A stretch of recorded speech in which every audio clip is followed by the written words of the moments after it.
Olá, turma! Tudo bem? Tudo bem com vocês? Eu sou a Tenente Silvana, professora de História, professora da melhor disciplina do Colégio Militar. Confessa aí, professora, é ou não é verdade? Como estão até agora? Já aprenderam bastante sobre Idade Média?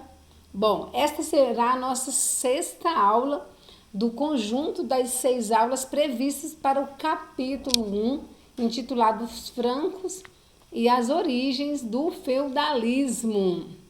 Até aqui já aprendemos muitas coisas. Então aí vai o meu cumprimento para todos vocês que estão conosco acompanhando aí as nossas aulas.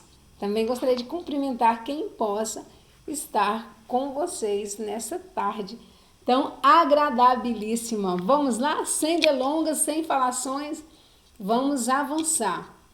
Olha só, para hoje nós vamos ter que recapitular um pouquinho ali o conteúdo estudado, né, especialmente da aula passada.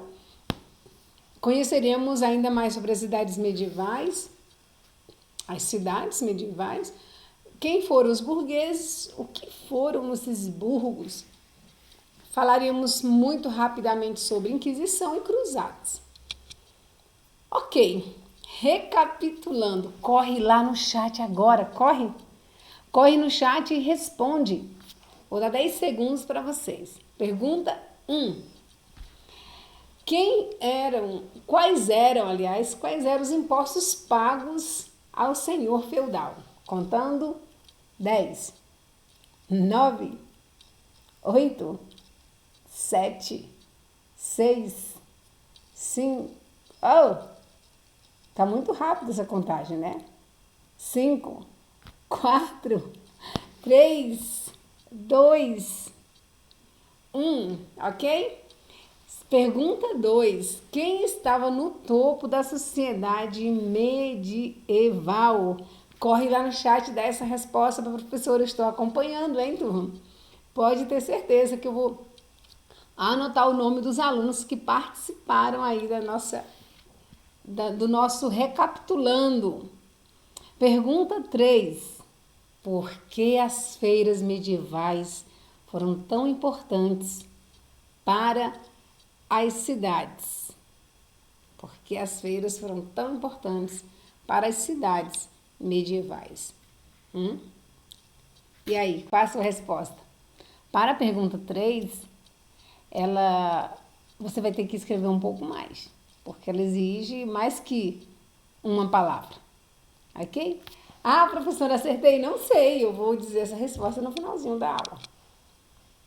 Vamos lá, até aqui o que aprendemos? Aprendemos sobre a formação dessa Europa a partir do cruzamento da união de dois povos, né? O cruzamento de duas populações, o entrelaçamento cultural de dois povos. Que povos foram esses? Romanos e germanos, não esqueça disso, never. Bom, e aí aprendemos também que essa Europa medieval, ela existe num período de tempo chamado Idade Média, que corresponde à queda de Roma como capital do Império do Ocidente, do Império Romano do Ocidente, e a queda de Constantinopla, lá 1000 anos depois. Aprendemos também que essa Europa vai se tornar feudal e que feudalismo foi um modo de organização político, social e econômico que surge nessa Europa, e esse modelo tanto de organização política, econômica e social tinha como pressuposto as relações de suzerania e vassalagem. Teve dúvidas? Volta na aula, clica no link e aí resgata essa informação. Mas as relações todas, econômicas, sociais e políticas na Idade Média, estavam presas a esse sistema de fidelidade, esse sistema de suzerania e vassalagem. Gostou até aqui? Ok. Aprendemos ainda que esses germanos migram do norte, alcançam o território da Gália, fundam o que seria a França hoje, tornam-se um império, e esse império foi dividido em 2 impérios, Império Merovingio e Carolíngio, e que a partir de Carlos Magno, a Europa vai ter essa relação próxima com a Igreja Católica. Lembrando que também dentro dessa Europa medieval, ainda no recapitulando, a Europa a Igreja Católica está no topo dessa sociedade média até meados do século XIII. Depois disso, a Europa vai caminhar para um outro modelo de monarquia, sendo essa monarquia muito mais absolutista, ou seja, o rei será configurado aí a uma instituição. O rei se elevará a uma condição de instituição, separando-se da nobreza. Lembrando que durante os anos iniciais da Idade Média, o rei estava em pé ali com a nobreza, e muitos nobres, condes, duques e barões, muitas vezes tinham mais título, mais dinheiro, né, do que o próprio rei. Mas essa conversa sobre a mudança de posição política na Europa serão conversas para próximas aulas. Ok? Se liga e vamos nessa. Então, a partir do século XIII, essa Europa feudal, agora com cidades movimentadas e mais urbanas, ela será palco de muitas conversas. O centro disso estava na economia, porque realiza com a professora, acompanha o raciocínio. Professora, a Europa feudal, ela foi genuinamente agrária? Sim. Por quê? Lembrando, quando acontece o processo de migrar, a crise em Roma, os caras fazem o quê? Como formigas, elas migram. Então, os indivíduos romanos migraram para onde? Para os campos. Quando Roma cai, vai haver um processo ali de surgimento de outras civilizações. E essas civilizações serão agrárias, porque ela passou a viver no campo desde a crise de Roma, e lá vai se consolidar. Então, esse Ocidente, durante a Idade Média, será genuinamente agrário. E aí, da a importância de você perceber a consolidação dessas cidades no século XIII, porque, conta comigo, a Roma cai no século V, e veja, somente 12, 13, aliás, 7, 8 séculos depois, as cidades no Ocidente vão aparecer na história. Por que, professor, isso é importante? Lembre-se, o Oriente, a partir de Constantinopla, sempre teve cidades movimentadas, e as cidades no Oriente moviam a economia. Já no Ocidente, a economia estava presa às questões rurais. Ok, avancemos. Então, essa cidade era então o centro de lazer, e ela passa então a ter esses espaços públicos. Elas estavam organizadas em que modo? Como as cidades do interior do Brasil. Lugares pequenos, haviam praças, igrejas, escolas, feiras, etc. E lembrando que essa escola, no que diz respeito às escolas eclesiásticas ali nos mosteiros, mas não escola na concepção de escola pública ou privada. Não havia essa ideia ainda. Ok? Vamos lá, então. Então, esse é o cenário, essa é uma cidade medieval, tá? Ela não diz muito, porque essa foto ainda está bem bonita, né? Pensem que essa Europa que conhecemos hoje, opulenta e moderna, ela não corresponde à Europa que estamos estudando. As cidades europeias, elas se desenvolveram muito tardiamente em relação às cidades do Oriente. Percebam que do Oriente também no Ocidente, porque Roma é Ocidente. Mas vejam que Roma, por exemplo, no século II, ela já possuía sistema de esgoto e drenagem. E a Europa, como cidade, até o século XVI ainda não tinha nem rede de esgoto. Eram cidades muito sujas, muito fétidas, né? Por isso aí, quando estudamos a peste negra, é assombroso para a gente pensar que isso estava associado às condições de higiene, condições higiênicas básicas.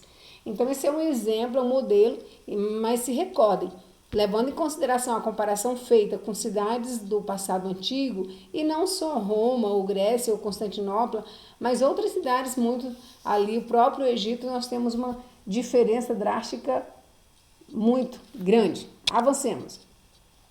Ok, então as cidades europeias, elas começam a entrar na nossa conversa agora, as cidades europeias.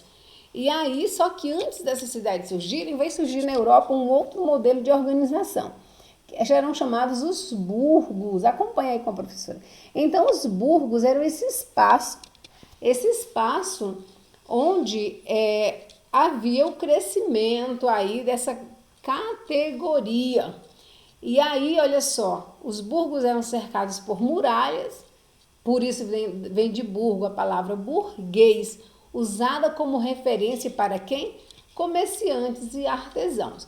Vejam, aprendam com o professor o seguinte: a Europa tinha 2 lugares assim básicos onde a população residia. Nós tínhamos os burgos, atenção, turma. Nós tínhamos os burgos, onde comerciantes e artesãos residiam. E os feudos, se recordam? O feudo é aquele lugar onde o rei morava, que tinha o rei ou o nobre, que tinha o seu castelo, e em torno do castelo haviam as terras ali separadas por função e dono. O manso senhorial, o manso servil e as terras comunais. Então, feudo não é burgo. Então, nesses feudos moravam quem? Os trabalhadores, sejam eles servos, vilões ou escravos. Então, esses 3 tipos de trabalhadores residiam onde? Nos feudos. Professora, só que eu não sou serva, tampouco sou vilã e tampouco eu sou escrava na Idade Média. Onde eu moro? Quem sou eu, né? De onde vim, para onde vou?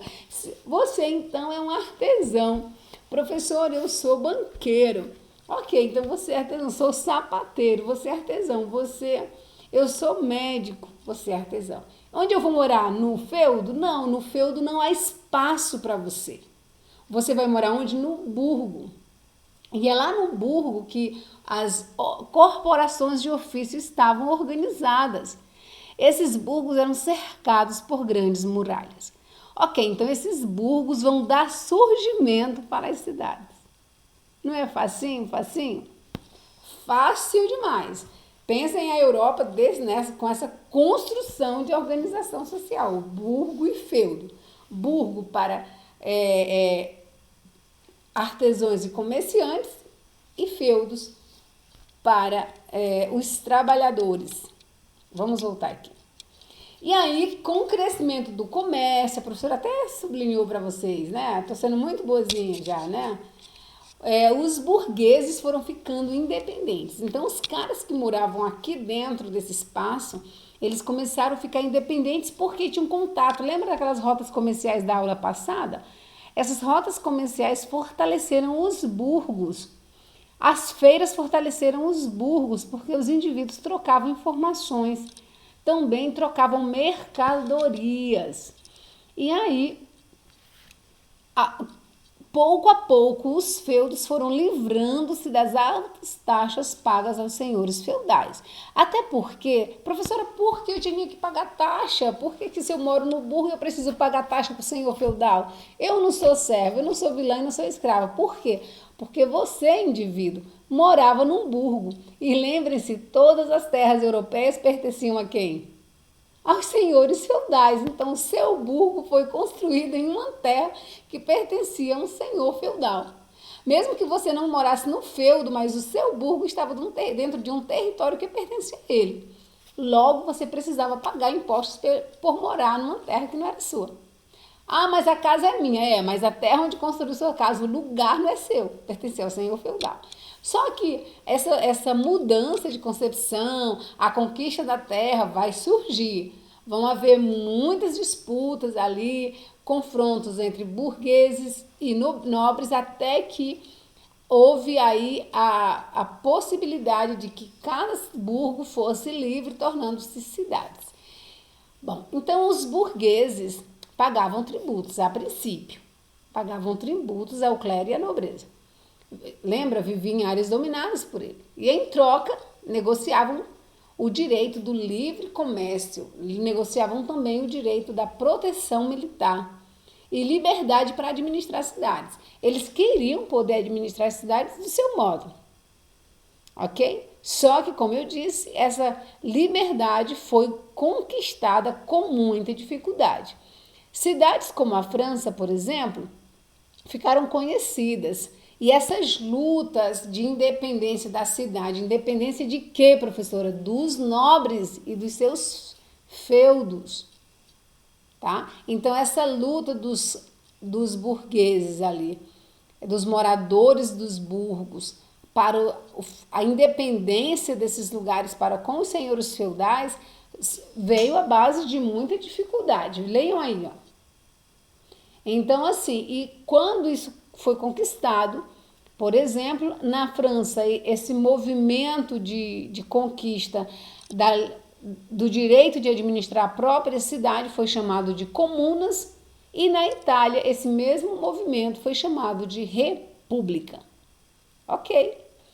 Então hoje, se moramos em uma república, aí se deve a essa concepção, né, de coisa pública. E então, e aí como que funcionava? Os caras conseguiram essa independência, os burgos tornaram-se livres, essas cidades passaram a ser livres. Isso depois de muita discussão, não é tudo tão fácil assim. E aí os burgueses mais influentes ocupavam cargos ligados à administração. Também eles elaboravam leis, criavam tribunais e cobravam impostos. Ai, professora, agora entendi tudo. Entendeu tudo por quê? Conta para a professora no chat. Porque lá no feudo, quem fazia isso? Quem cobrava a lei, quem criava os impostos, quem julgava e tudo? O senhor feudal. Sacou? Conectas com as aulas, turma. É o mesmo período histórico, só que o burgo conseguiu libertar-se do senhor feudal e o feudo permanecia igual. Lá no feudo, o nobre era ao mesmo tempo juiz, é o mesmo redator da lei, o cara que ditava as regras, ele era tudo. Tá? O cara sou eu, né? Roberto Carlos não cantou? Lá na Idade Média, esse cara da canção era o senhor feudal. Mas isso é coisa para outra aula. E aí essa cidade ela vai começar então a se separar, tá bom? Do senhor feudal. E esse movimento de separação recebeu 2 nomes, comunas e repúblicas. Mas tem o mesmo fim. Aí é a nossa fotinha, né, dos burgos, tá? E aí é uma foto de um casal burguês, tá? Eles estão muito contentes, vocês não acham, turma? Muito contentes. Olha a carinha feliz. Só que não, né? Vamos lá. E aí nessa relação, como assim a Igreja Católica aparece de novo? De novo, lembra? Ela é uma instituição importante na Idade Média. E aí, nós conversamos sobre a Igreja Católica no início, né, do feudalismo, no século V, VI até século VIII, quando Carlos Magno é coroado pelo Papa, desculpa, ele é coroado imperador do Ocidente pelo Papa. E aí a Igreja Católica continuou, então, difundindo o cristianismo na Europa como a principal instituição que propagasse a fé em Cristo. Os membros da Igreja Católica criaram vínculos culturais profundos com a sociedade de diversas regiões, as mais diversas sociedades. Tá? O latim na Europa feudal, ele passa a serve aí para unir a cristandade, por isso foi a língua oficial. Então, quem falasse latim identificava-se como cristão, tá? Tinha esse detalhe interessante, a língua não era só fator, falar latim não era para facilitar apenas o comércio, mas era uma identidade também religiosa. Então, esse idioma foi utilizado, por exemplo, em textos literários, documentos oficiais, governamentais, etc. E aí a igreja exercia tanto poderes religiosos sobre os fiéis, como também econômico e político. E esse poder político foi acumulado, eu já falei em uma das aulas, a partir do acúmulo de riquezas materiais providos aí de concessões de terra, heranças, doações, etc, etc, etc. Segue a seta. Isso porque, desse modo, com esse acúmulo de riquezas vindos da nobreza, de heranças e doações, a igreja torna-se, como eu já coloquei na aula 1, essa instituição detentora de grande poder na Idade Média. A igreja calcula-se, por exemplo, que a igreja chegou a ter 1/3 de todas as terras cultiváveis na Europa. Ai, professor, então isso é interessante por quê? Porque também as universidades surgem nesse terreno aí religioso, tá? Haviam escolas em mosteiros e essa influência predominou até entre professores leigos. E aí no século III vão surgir as universidades e as primeiras universidades da Europa foi a de Paris, Oxford, Cambridge, Salamanca, Bolonha, Nápoles, etc, etc, etc. Tá? Então, assim, nós vamos ter essa relação, essa presença da igreja no surgimento das universidades. Mas essa igreja medieval também, ela teve um tribunal muito importante no que diz respeito aos eventos de registro da história. Tribunal esse com dilemas muito graves aí, com ações muito delicadas para a história, né? Então, por quê? Porque quem não concordava com a igreja, ele era julgado pela Inquisição. E aí nós vamos ter na Idade Média essa ideia de caça às bruxas. É uma expressão para designar literalmente a caça a quem não acreditava nas crenças religiosas católicas e, por fim, também havia uma ideia de perseguição aos não cristãos, né? Que foram chamados aí de heréticos, né?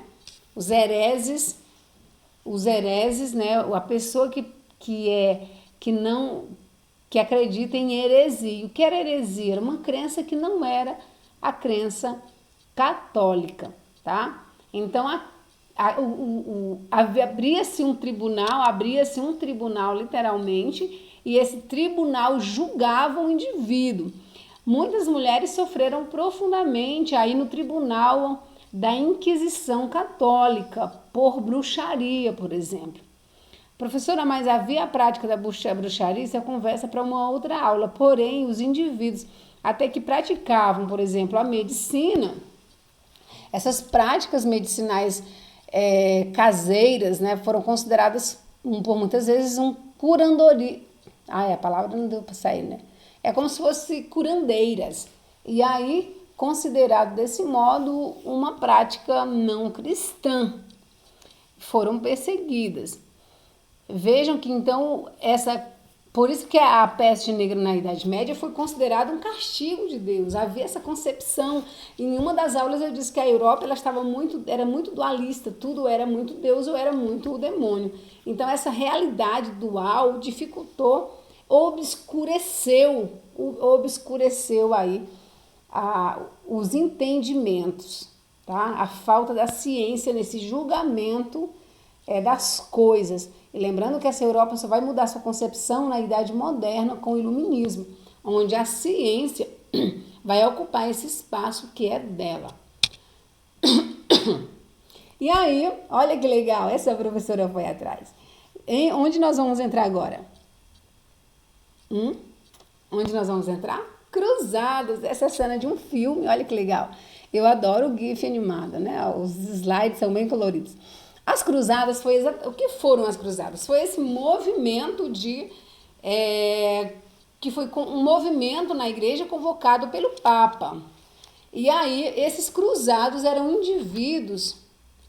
indivíduos que não eram, muitos deles eram até servos, sabiam? Vilões, trabalhadores, muitos também nobres, porque quem não nasceu nobre para ser considerado cavalheiro cruzado, ele podia tornar-se nobre nesse cavalheiro se tivesse conquistado aí, lutado em uma cruzada. Foram várias as cruzadas e o indivíduo que voltasse vivo, é interessante observar isso, ele era considerado um nobre.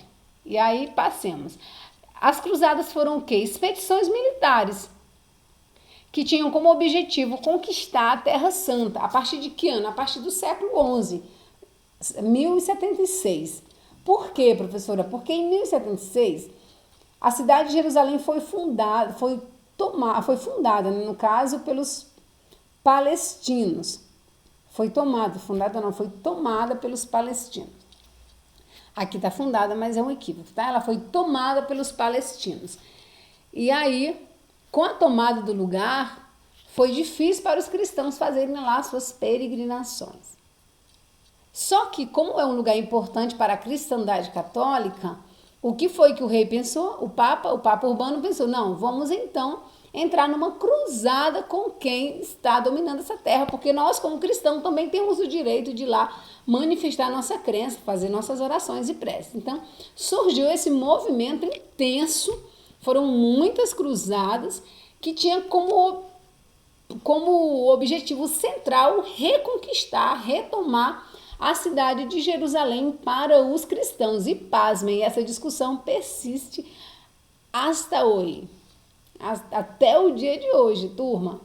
Ainda hoje essa discussão de a quem pertence Jerusalém está presente na ONU. É antigo negócio. Então veja só, o Papa Urbano II deu início a esse movimento no Ocidente, tá? Que durou até o século XIII. E o que todo mundo queria? Esta bela cidade, a cidade de Jerusalém. Claro que essa imagem que vemos, assim, tão chocante, tão bonita, essa cúpula é de uma mesquita muçulmana. Lembrando que quem dominou a cidade foram os turcos otomanos. E aí esses caras eram o quê? Muçulmanos, tá certo? Turco muçulmano é muçulmano, a professora também escorregou, né? Eles eram islâmicos, né? Os muçulmanos. E aí eu trouxe uma foto do cara mais importante nessa tomada, nessa cruzada, que é um sultão, Suleiman Shah. E aí Suleiman foi chamado de o Magnífico. Por quê, professora? Porque esse cara foi tão importante. Porque ele fez o quê? Ele unificou, ele conseguiu unificar e criar em um curto espaço de tempo a união de todos os povos turcos. Eu trouxe aqui em cima uma informação interessante, ó. No passado surgiu ali um exército seljúcida. E essa população, esse império seljúcida foi dividido depois da morte do imperador em vários microestados, como aconteceu na França depois da morte de Carlos Magno. E aí, depois da morte, então, do fundador, né, do grande estado, depois da morte do imperador, né, do sultão, esse estado seljúcida foi dividido em microestados e foi Suleiman Shah que conseguiu reunificar. E aí eu trouxe um mapa para que vocês consigam entender a dimensão do que eu estou falando. Vejam, aqui nós temos um pouquinho do que foi esse Império Otomano e vocês entendam a dimensão disso. Mapa, eu já falei em uma das aulas, mapas falam. Vejam, aí a professora teve o cuidado de circular em vermelho, colocando uma seta para vocês entenderem onde está Jerusalém. Olha o que essa professora fez, tá? Então vejam. Lembrem, vão acompanhar aqui o mapinho comigo, por favor. Tá vendo essa parte aqui da Europa? Ó, tá vendo isso, turma? Tudo isso aqui, deixa eu botar aqui o laser, tá? O ponteirinho. Ó, tudo isso aqui é o Ocidente. Lembra que aqui é o Mediterrâneo, que aqui antigamente era o Oriente, que tínhamos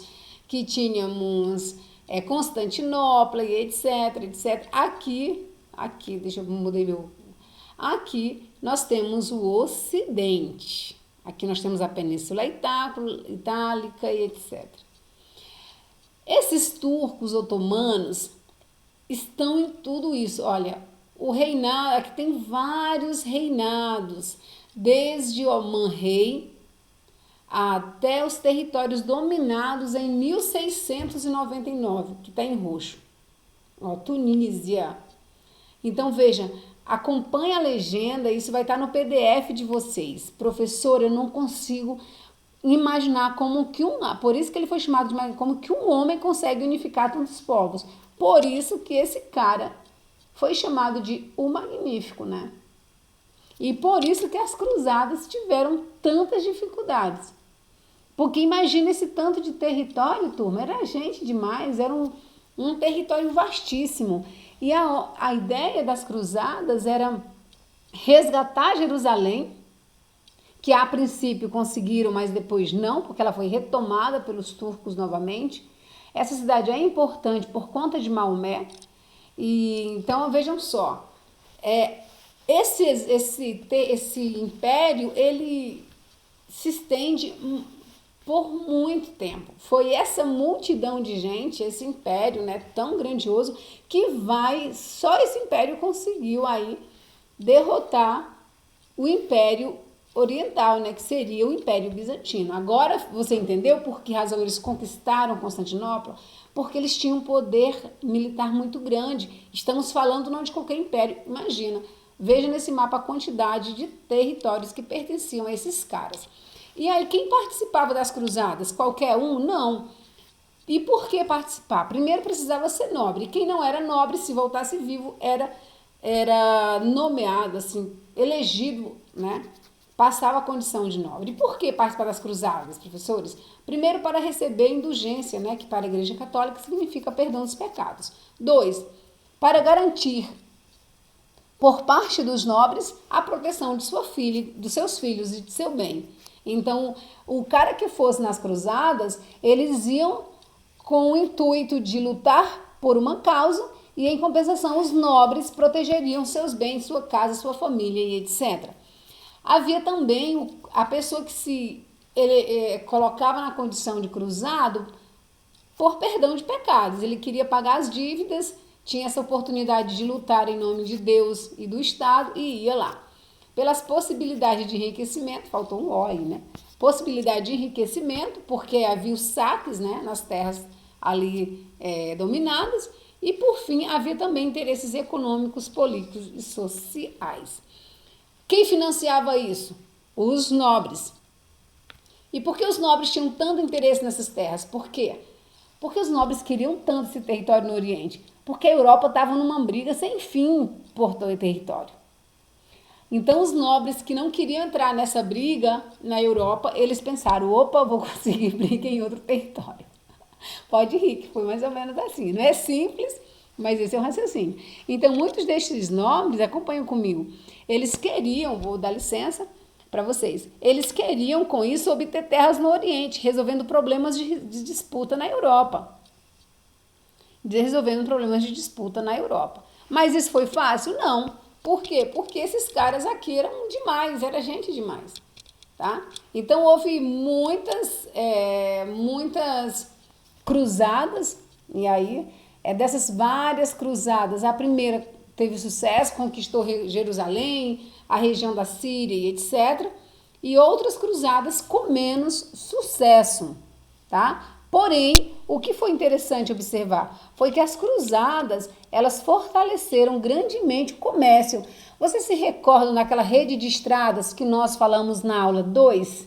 Desculpa, na aula 5. Essa é a aula 6.